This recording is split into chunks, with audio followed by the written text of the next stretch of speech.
Aku bakal review salah satu mouse yang lagi nge-hype di luar sana. Sesuai judul lah ya, Hitscan Hyperlight. Tapi apakah performa mouse ini sebagus hype-nya? Ngomongin desain sih aku suka banget. Hitscan Hyperlight sangat minimalis diselimuti warna full putih dengan aksen hitam pada scroll wheel serta side button. Di bagian tengah terdapat logo Hitscan seperti crosshair. Lalu di samping kanan diberikan tulisan model dari mouse ini, yaitu Hitscan Hyperlight. Kalau bahas shape bisa dibilang cukup mirip sama Razer Viper Mini. Hanya saja dari punuk ke sisi depan lebih menukik sehingga bagian depan Hyperlight lebih rendah. Lalu cekungan di bagian grip juga lebih minim. Untuk parkir jempol serta jari manis malah terasa nyaman, ngepas gitu. Dimensi Hyperlight terbilang kecil. Panjang mouse cuma 118 mm dan lebar 61 mm.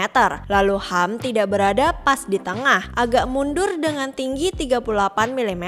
Selama pemakaian aku malah cocok sama shape ditambah ukuran mouse seperti ini. Apalagi sebagai user fingertip grip. Untuk palm jelas gak cocok, kecuali tangan kalian memang kecil. Dipakai claw masih cocok bagi small to medium hand. Walau aku rasa punuk mouse kurang mundur, kalau buat big hand sih kurang besar. Pada sisi kiri terdapat dua side button. Posisi side button bagus, tidak mengganggu grip namun sangat mudah digapai saat ingin digunakan. Performa bagus, nggak ada wobble sama sekali. Cuma di side button belakang memiliki sedikit pre-travel dan ada post-travel. Tapi side button depan cakep, nggak ada pre-travel serta minim post-travel. Ditambah feel tactile tombol terasa mantap, feedback nendang, suara crispy, beratnya pas, enak deh. Lanjut ke left right click. Cekungan pada tombol cukup dalam dan ngepas di jari. Performa oke, nggak ada pre-travel walau ada sedikit post-travel di kedua tombol. Sayangnya sih cukup wobble aja. Perihal switch memakai Omron Optical. Feel tactile mantap, berasa pas. Feedback pun nendang, beratnya pas, suara crispy, gacor wah. Untuk scroll wheel menggunakan encoder TTC Gold. Feel ketika nge-scroll nyaman, tactility pas, nggak kurang nggak lebih. Namun suara scroll agak kasar. Pada scroll wheel diberi rubber dengan tekstur bergaris yang bikin jari ngegrip saat dipakai nge-scroll. Middle click Hyperlight juga enak, gak terlalu berat, suaranya deep, tactility pas, mantep lah. Coating Hyperlight pun bagus, halus, minim tekstur tapi grippy. Dan grippy-nya itu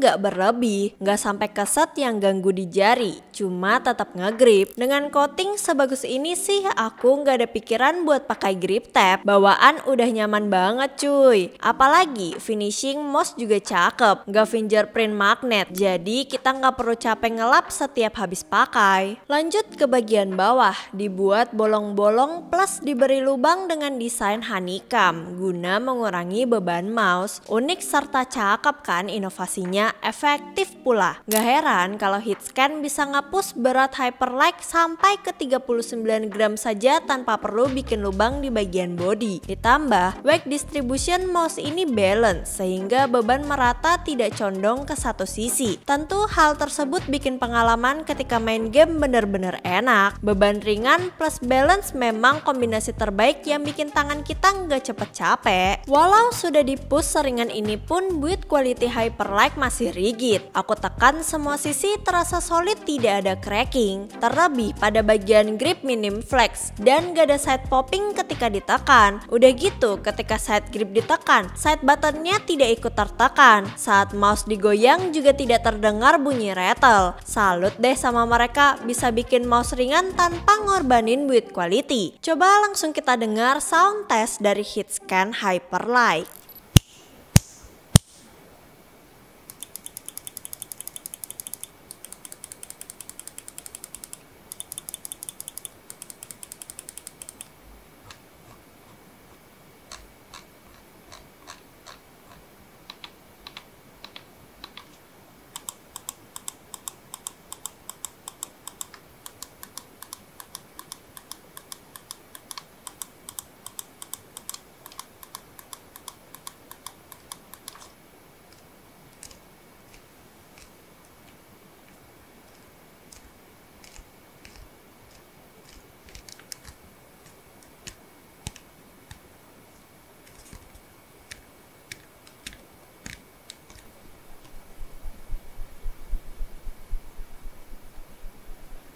Gimana? Nggak ada suara cracking atau rattle kan? Suara tombol juga crispy, enak didengar. Emang deh, mouse kalau dibikin niat tuh pasti nggak ngecewain. Bukan cuma yang penting ringan, tapi build quality tetap mantap dan feel saat dipakai nyaman. Sayang sih, secara spesifikasi belum mentok kanan. MCU sudah pakai 52840, namun sensor masih menggunakan PAW 3395, sensor terbaik sebelumnya. 3395 sebenarnya pun gak ada masalah, dipakai gaming kompetitif sampai turnamen juga cukup. Diajak tracking hayu, diajak ngeflick hayu, gak ada spin out, gak ada masalah sama sekali. Intinya mah selama aim kalian bagus udah pasti pecah tuh pala musuh. Namun bagaimanapun PAW 3950 pasti lebih baik, apalagi kita bisa mengatur lift of distance sampai ke 0,7 mm di 3950, sedangkan di 3395 paling rendah masih di 1 mm.